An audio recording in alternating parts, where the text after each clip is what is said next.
Hi, ladies. This is Catherine Martinez with the Met Church. We're so glad to have you. Listen, we're about to kick off a new Bible study. It is a 5-week Bible study written by Larry Osborne, and it is called Thriving in Babylon. And what a great topic for us right now. You know, we look around and we see so much chaos, sickness, crime, idolatry, and it really fits with the Bible study. You know, Babylon was the capital city of Babylonia, and this kingdom really represented everything that is just pure sin. There was a great amount of idolatry, murder, selfishness, sorcerers. I mean, you name it, this community or this kingdom had it. So it's a really great study for us to unpack.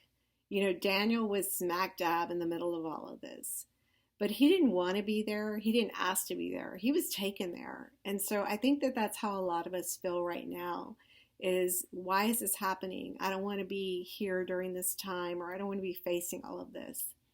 But when we go through Daniel, and this Bible study does a beautiful job of it, it really unpacks how you can thrive during this time and not just survive.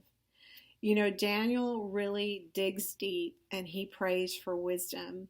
And he just reaches in frequently to see what it is that God has called him to do during this time. If you go through James and you look, and it says that if you are lacking wisdom, to ask God, and he will give generously to you without reproach.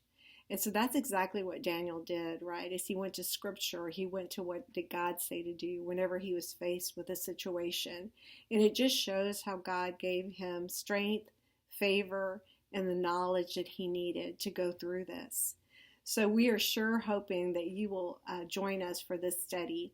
Kathy Nunez is going to post a how-to video that will be directly below this message, and it will share with you how you can join us if you have not done this before.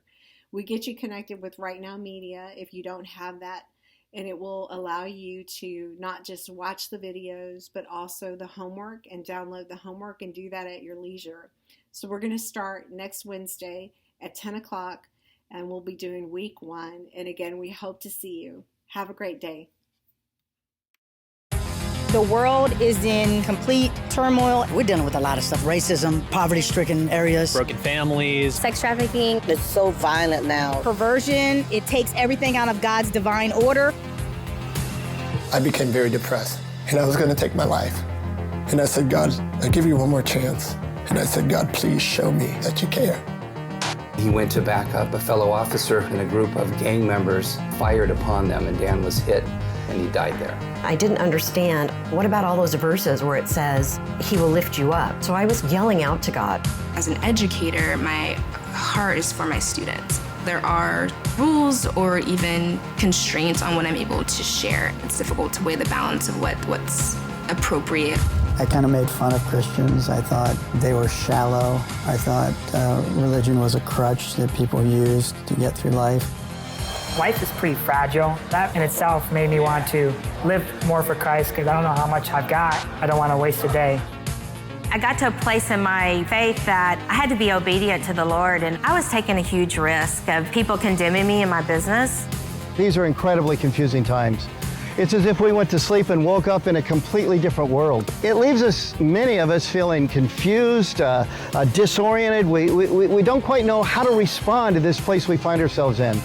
And yet, comes to the rescue a guy named Daniel and a book called Daniel.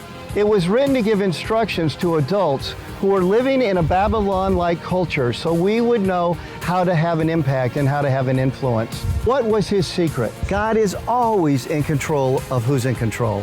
He's never confused, he's never frustrated, he's never surprised, and therein lies the foundational cornerstone of Daniel's attitude, Daniel's action, Daniel's survival, and Daniel's thriving in Babylon.